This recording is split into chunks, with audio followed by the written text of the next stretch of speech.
Bem, a sugestão de hoje, então, o tema de hoje é de uma ouvinte. Ela diz assim: olá, queridos pastores, meu nome é Alessandra, moro em Dublin, na Irlanda, com meu marido, diz ela.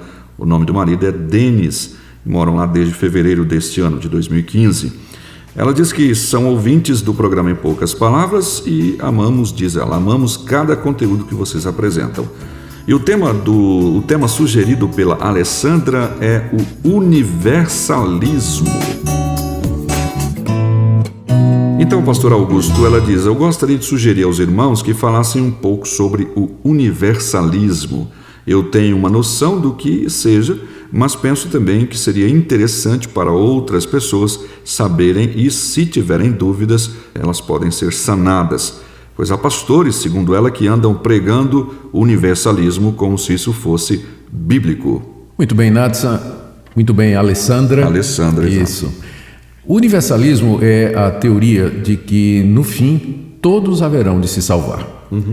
Há essa ideia de que há um final feliz, glorioso, de bênção para todos depois da morte, é muito comum nas religiões em geral. Elas ensinam isso, não é? E isso também está no pensamento popular, nos filmes de Hollywood. Você vê, às vezes o bandido morre, não é? Ou o sujeito que era um mau caráter, e lá no enterro o pessoal diz, ele está no lugar melhor. Com certeza. Hoje, né, quem morreu o pessoal já coloca no céu, né? Sempre, basta morrer para virar santo, né? É verdade. Mas o ponto aqui da Alessandra é que tem pastores que ensinam o universalismo como se fosse uma doutrina bíblica. E a verdade é que existe sim, tem pastores dentro do meio evangélico que ensinam que no final Deus haverá de salvar todas as pessoas, que o inferno é uma metáfora, que ninguém viverá eternamente no sofrimento por causa dos seus pecados e que Deus tem um final feliz preparado para toda a humanidade. Afinal, ele é amor, né? Deus é amor. Esse é um dos argumentos que eles usam. Aqui, Natsan, é importante fazer a distinção entre universalismo e aniquilacionismo. Aniquilacionismo é a doutrina que diz que depois da morte os ímpios serão aniquilados, ou seja, o castigo deles é deixar de existir. Eles não sofrerão eternamente no inferno, mas apenas deixarão de existir, enquanto que os que são de Deus, que foram perdoados dos seus pecados, estes viverão eternamente na felicidade eterna que Deus preparou para eles. Então, é preciso explicar isso, não é? Então, o que nós estamos combatendo aqui hoje é a ideia do universalismo, embora certamente eu também entendo que o aniquilacionismo também não é bíblico, mas isso fica para outro programa. Tá certo. Vamos lá. Então, universalismo. Quais são os argumentos para dizer que Deus no final vai salvar a humanidade toda? O primeiro você já mencionou. As pessoas dizem assim, Deus é amor. E se Deus é amor, como é que ele vai permitir que o ser humano que ele criou para a sua glória, que tem a imagem dele, sofra eternamente no inferno? Exato. Esse é o primeiro argumento. O segundo argumento que eles usam é o seguinte: a Bíblia diz que Cristo morreu pelo mundo. Cristo morreu por todos. Ora, se Cristo já morreu pelo mundo e se Cristo morreu por todos, é evidente que o mundo então será salvo, que todos serão perdoados, porque não é justo que Cristo tenha pago o pecado de alguém na cruz e essa pessoa então vá pagar outra vez no inferno eterno, sofrendo pelo resto da eternidade afora, né? Se Cristo morreu pelo mundo, então significa que o mundo todo será salvo. E há um terceiro argumento que diz assim: é injusto Deus condenar ao inferno aqueles que nunca ouviram falar de Cristo. O cristianismo representa apenas uma parcela significativa, é verdade, mas uma parcela da população mundial. Nós temos 6 bilhões de pessoas. Metade delas, provavelmente, nunca ouviram falar de Jesus Cristo. Como é que Deus vai condenar essas pessoas se elas nunca ouviram, nunca tiveram a oportunidade? Então, com base nisso, repetindo, os argumentos: Deus é amor, Cristo morreu pelo mundo e Deus é justo, não vai condenar quem nunca ouviu. Estas pessoas dizem que no final tudo vai dar certo e Deus vai salvar a humanidade como um todo. Bom, a resposta que nós damos a estes argumentos, Natsan, as respostas são as seguintes. Em primeiro lugar, Deus é amor, isso é verdade, mas amor é apenas um dos atributos de Deus. Não está correto isolar um atributo de Deus dos seus demais, porque a Bíblia não somente diz que Deus é amor, mas diz também que Ele é justiça, que Ele é retidão, que Ele é verdade, que Ele é santo, que Ele aborrece o pecado, que Ele não trata o inocente como culpado e o culpado como inocente, e que Ele faz e retribui a cada um segundo as suas obras. Então, dizer que Deus é amor, para em cima disso construir uma teologia, ignorando os outros atributos de Deus, é no mínimo falacioso, está errado. Ou seja, o amor não anula a justiça de Deus. Não anula a justiça de Deus. E nós não podemos sujeitar esses outros atributos e qualidades de Deus, como justiça e santidade, por exemplo, ao atributo do amor.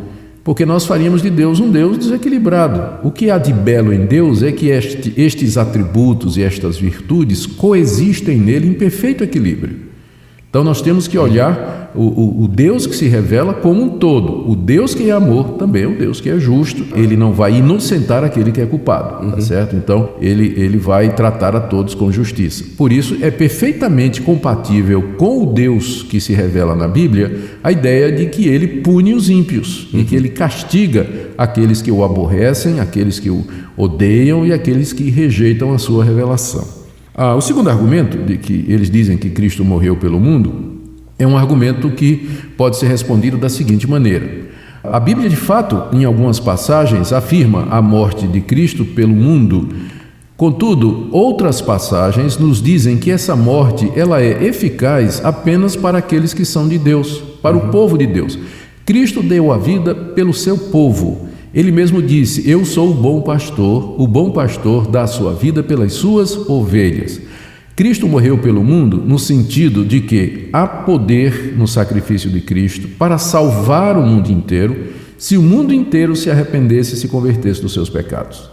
Mas o sacrifício de Cristo é eficaz tão somente para aqueles que se arrependem dos seus pecados e creem no Senhor Jesus como o Senhor e Salvador, os quais são o povo de Deus pelo qual Cristo morreu e que Deus conhece antes da fundação do mundo, que nós chamamos dos eleitos, daqueles que Deus amou e chamou para si desde a eternidade. Então, Cristo, na verdade, morreu eficazmente pelas suas ovelhas e pelo seu povo, e nesse sentido, nenhuma gota do sangue de Cristo terá sido derramado em vão. Todos aqueles por quem Cristo eficazmente morreu serão chamados pelo Espírito Santo, se arrependerão dos seus pecados, crerão e então receberão a justificação e, por fim, a vida eterna. Os demais serão entregues à sua própria culpa e serão condenados com justiça pelos seus próprios pecados. Há um texto que é citado também nessa questão do universalismo, que é 1 Timóteo 2:4, quando diz desejo de Deus que todos os homens sejam salvos.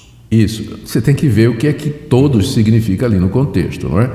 E examinando o que Paulo vem dizendo desde o verso 1, todos ali significa pessoas de todas as classes, os reis, os que estão em autoridade, judeus e gentios. Todos os tipos de pessoas. Todos os tipos de pessoas. Não há acepção nesse sentido. Nesse sentido, você tem que pegar palavras como essa, todos, mundo, e examiná-las à luz do seu contexto, porque elas nem sempre significam cada pessoa que existe, que existiu ou que existirá. Vamos responder aquele outro argumento, né, que eles usam, ou seja, que Deus seria injusto de condenar quem nunca ouviu, né? Quem nunca ouviu. Mas a resposta é aquela que Paulo nos dá na carta aos Romanos, capítulo 1, que não há ninguém indesculpável diante de Deus, porque o que se pode conhecer de Deus, Deus já revelou através da natureza. As obras da criação refletem a santidade de Deus, a sua deidade, refletem o seu eterno poder e, como resultado, as pessoas que vivem nas florestas, nos desertos, nos rincões mais longínquos e inalcançáveis, elas têm essa revelação de Deus ao seu redor. A glória de Deus brilha na natureza ao nosso redor. O conhecimento de Deus está disponível a todos, a ponto de Paulo dizer que estas pessoas são indesculpáveis e que elas têm conhecimento de Deus. É claro, no dia do juízo, Deus não vai julgar essas pessoas a partir da seguinte pergunta: por que você não creu em Cristo? Porque aí a pessoa vai dizer, quem? Né?